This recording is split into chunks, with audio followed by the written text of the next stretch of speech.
Too Many Notes New Music Review, the only show where we review the metal bands that you might have never heard of. Once again, I am Maledictus, and I'm Samantha. We shall be your overlords for today and all of eternity. Welcome. What are we reviewing today? We are reviewing Ulthar with their new album, Providence. Uh-oh. Okay. Ulthar, power trio. We love power trios here. We like power trios. It's effective. This is a black/death metal band from Oakland, formed in 2014, with Steve Peacock on bass. See also Spirit Possession. Now wait, can I ask a question? Reviewed this week. Can I ask a quick question? Is it Steve Peacock or is it Steve Peacock? Comment down below on the correct pronunciation of Peacock. Like a P. Dot cock. His last name is Cock, I mean. All right. That's what I was asking. We have Justin Ennis on drums, and we have Shelby Lermo on guitars, who's also in the death metal band Vastum. So we are here to talk about their album Providence, which is their second album, out on 20 Buck Spin. Here we go. Bandcamp. Very nice. We kept the black and white theme. I like that. It's very simple. So. All right. So genre-wise, Metal Archives had them as black/death metal. I would say it's pretty much black and death metal if we want to get exact. It's got crunchy, heavy death metal kind of bass, death metal tremolos, kind of alternating with more black metal riffs. A good example of this kind of their main style here is on Providence, the title track, where it alternates between the traditional sounding death metal and these kind of more atmospheric, moody black metal sections. And also of note is they have two vocalists. And I know from when we listened to Spirit Possession featuring Steve Peacock as well on vocals that Steve Peacock is definitely the black metal vocal on this album. And Shelby Lermo is the death metal vocal. So you'll notice very much so that on the death metal you'll hear Shelby, and on the black metal you'll hear Steve, and it's kind of like they kind of seem to be in battle with each other for a lot of this, because also spliced in between all of this black metal and death metal is just complete and utter chaos. So we're scoring this pretty high on the non-conforming scale, as they're very far outside of any traditional black metal or death metal or black and death metal traditions, and just their embracing of like prog elements, dissonances, just weird chords, weird times. So yeah, I also thought a funny note here is I was talking to Maledictus the other day about deathcore, and they often have two vocalists. One low and guttural, like Shelby Lermo, and one high and screeching, like Steve Peacock, and how much I hated that. Or like emo metal. No offense, I'm not saying you guys are emo metal. But no, this is completely not that. I just thought it was funny, is that this was a very similar feel to that common kind of deathcore thing, but totally acceptable. This is fine. Yes. This is good. This is the two vocalists done well, and not in a very annoying and horrifying way. But yes, so yeah, not playing it safe on either front, and almost like when it gets to be really low end and very slow, it almost sounds sludgy, but it doesn't slow down very often. All right, what did you think, Maledictus? I think Steve Peacock did it in the ballroom with the lead pipe. Wasn't there a Peacock in Clue? That was a Mrs. Peacock. Mrs. Peacock. So Steve Peacock is the son of Mrs. Peacock, and he did it in the ballroom with the pipe. So anyway, but this band sounds, I have to have my unfunny humor so people complain, my stupid jokes. So this band sounds pretty authentic in the realm of modern black metal. It doesn't have that, do-it-yourself sound. It's definitely, very, they put this together. So you think these guys sound true? Well, yeah, they kind of put it together. They're not black metal. Since, what do we want to call it then? They've got a lot of black metal elements for sure, but they've got a lot of death metal elements too, and they've got a lot of insane chaos elements. Will you guys comment down below? What do you guys want to be? I don't think they're trying to be anything, and that's why they're not conforming. All right, it's non-conformative, but there's a lot of complexities in these songs, and it's it's very proggy, and in that death metal sort of way. Yeah, it's chaotic and complicated, and we'll get into that. All right. So, how listenable did you find this album on the both the songwriting and the production realm? So this music is hands down like chaos. Just as the the theme suggests. And there are no parts of any song where there's relief is given. Like never, there's never a riff like for you, and there's even like a Spanish guitar part, out of nowhere, intro for the song "Undying Spear," and but they're probably just fucking with us with that. They're probably like, haha, Spanish guitar part. I remember the Spanish guitar. Yeah. I kind of felt like they could have used a little bit more Spanish guitar or a little more gentle interludes. Interludes in between the songs. It's very ballsy. They did have another interlude, but it was just kind of like terrifying noise. Oh. I mean, it was gentle like the Spanish guitar. But they only had one gentle Spanish guitar interlude. I don't like when people do the Spanish guitar thing in the middle of like heavy songs. It's too much of a departure. All right.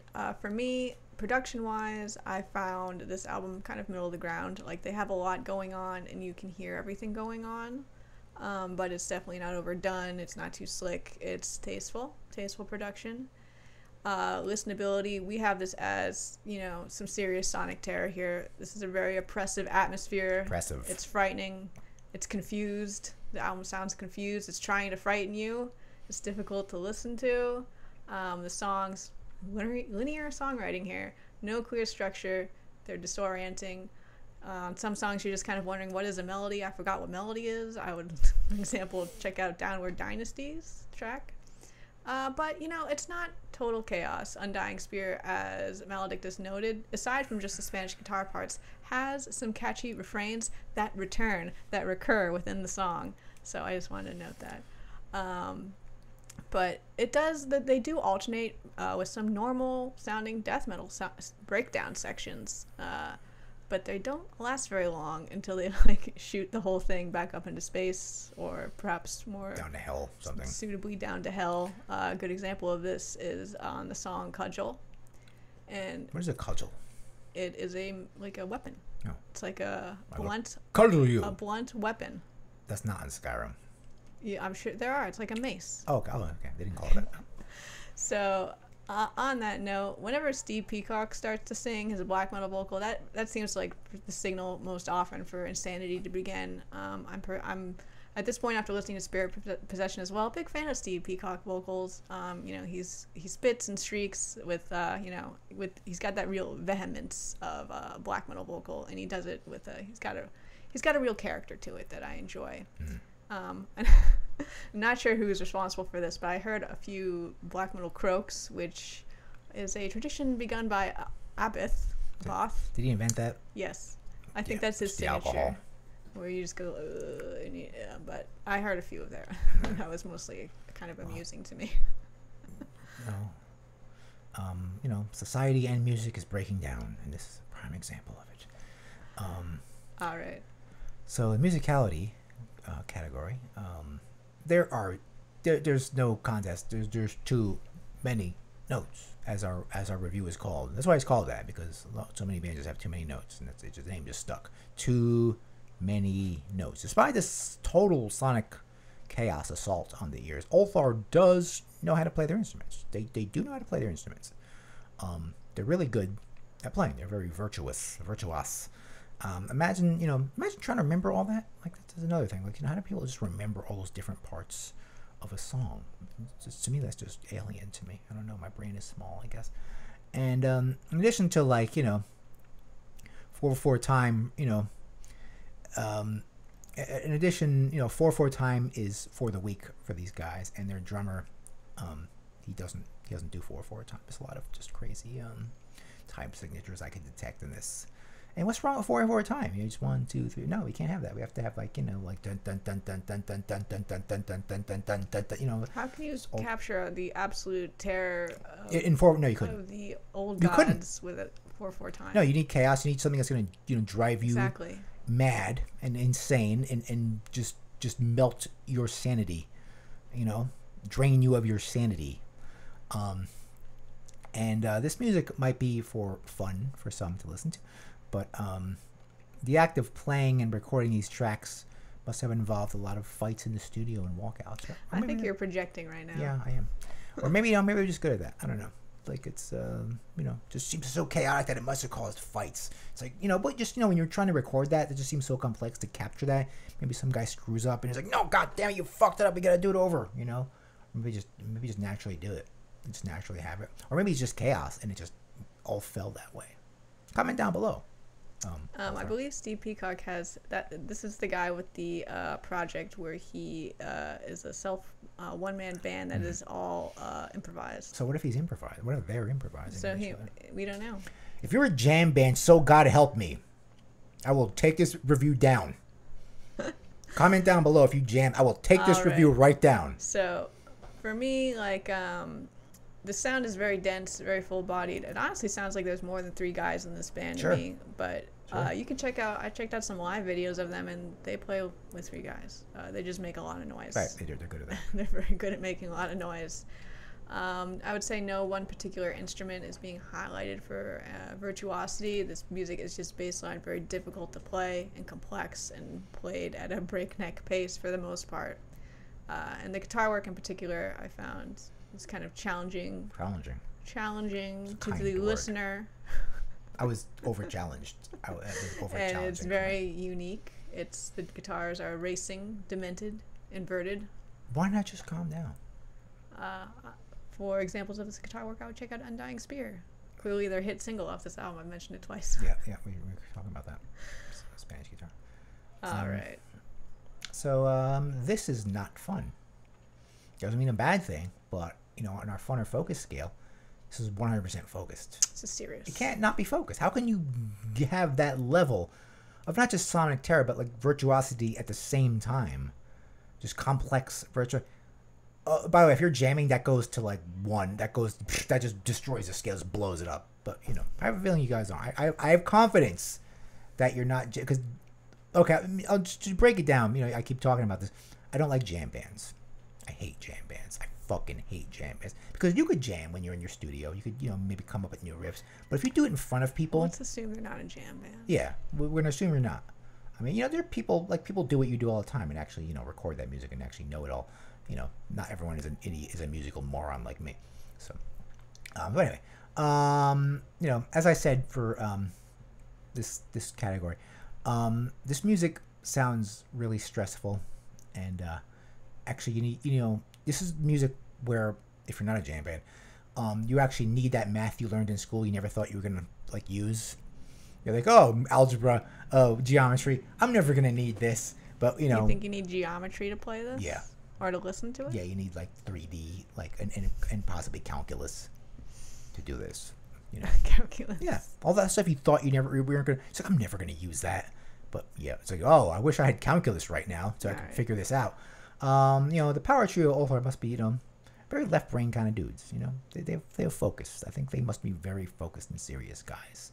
Not fun, but but originally when I first saw this name, I was under the impression that these guys were like a Lovecraftian band. There's a lot of Lovecraftian bands. People just sing about Lovecraftian things because of your name, Ulthar. The Cats of Ulthar. It's not one of my favorite Lovecraft stories, but and of course the album called Providence, which is H.P. Lovecraft lived and died. And they're very convoluted and confusing lyrics. Either their lyrics even on the Metal Archives are considered abstract, which is I call your lyrics cycloptean. It's one of those Lovecraftian words, just one of those kind of vague words. But yeah, it's just confusing and just madness inducing. If you just read through all of your words, like if there were some like ancient tomes, it would just your sanity would just be sapped away, and you would just be minus 12 sanity. Yeah, just by it would automatically just your sanity would just disappear, and you'd end up in the Arkham Asylum to die. The lyrics are some sort of like regurgitation of some gruesome prose, and comment down below as to where you heard these things and how they came to you. They're really abstract lyrics, like Metal Archive says. And some of the most peculiar combinations of words and verses I've ever seen. Please translate. Comment down below. I agree that this music is the opposite of fun. Or rather, if you think it's fun, you should be on like a list and be evaluated. Listening to this album will drop you 25 sanity points. Mm-hmm. They're of note also. They're part of this very cool Bay Area scene of new school, old school death metal. I don't know if I'd call these guys old school death metal. They're more like timeless death metal. I don't, There's no putting a without time or place. yeah. But they are placed in the Bay Area, and they're closely tied to Vastum, who was closely tied to Necrot, who was closely tied to everything else. So yeah, very cool.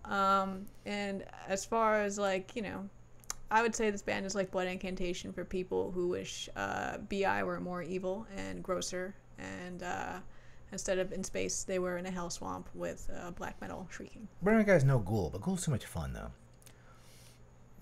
Ghoul's a Exhumed. fun band. Yeah. I wonder.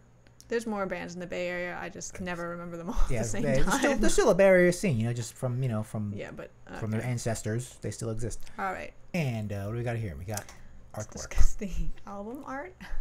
That's kind of Lovecraftian in a Do way. not look too close to that tree. There's too much going on. This art is by Ian Miller, who is a British fantasy illustrator, off of Wikipedia here, and writer, best known for his quirkily etched gothic style and macabre sensibility, noted for his book and magazine cover and interior illustrations, including covers for books by H.P. Lovecraft. There's a H.P. Lovecraft book that has a similar tree with mouths on it. That's why this is very. Those aren't mouths, my dear. These are vaginas with teeth, but those are on the H.P. Lovecraft book. It wasn't supposed to be X-rated or anything, so they were mouth. This looks like an unreadable metal logo. This reminds me of just an unreadable some black metal band's unreadable metal logo. I'm assuming this the album closer Humanoid Knot is featured right here. Yeah, it looks like a shoggoth in a way, but also. Maybe it's that thing. Maybe it's almost like that creature from that Lovecraft story, the Dunwich Horror. I don't know. It's like just sexual genitals and boobs and dicks and melted liquefied skeletons. It's like something Lovecraft or another era. Lovecraft would never have anything, really pornographic in his thing. Only it's like faces in this. I feel like this album is the embodiment of a lot of Freud psychoanalysis. So Yeah, it's the deepest fears of many people. Yeah, it's but it's like liquefied skeletons. A lot of those liquefied skeletons, and there's another tree person over here coming up. There's a bush. It's like a bush person, right? And Stinger says everything. Says you could just look at this forever. All right. In conclusion, Ulthar, they produced a very interesting album. I enjoyed it a lot. Did you enjoy Maledictus? It was too many notes. Too many notes. So good job, guys. I'll have to check out their first record, which I missed. Yeah, I can't. I can't really. I listen to it a lot of times, and it's just I can't get into. I like just simple. Your music has 3 chords. It's like, yeah, okay. I'm like, yeah, okay, old man. All right. Yeah. So, this has been another episode of the Here Lies Metal, Too Many Notes, music review thing. And be sure to check out this band's Bandcamp and Metal Archives. Those links will be in the description below. And be sure to obliterate that subscribe and like button for once. And if you want to learn more about new bands you never heard of, maybe if you ring that bell, YouTube will tell you about that. And we'll see you next time with another episode of the Here Lies Metal Too Many Notes music review.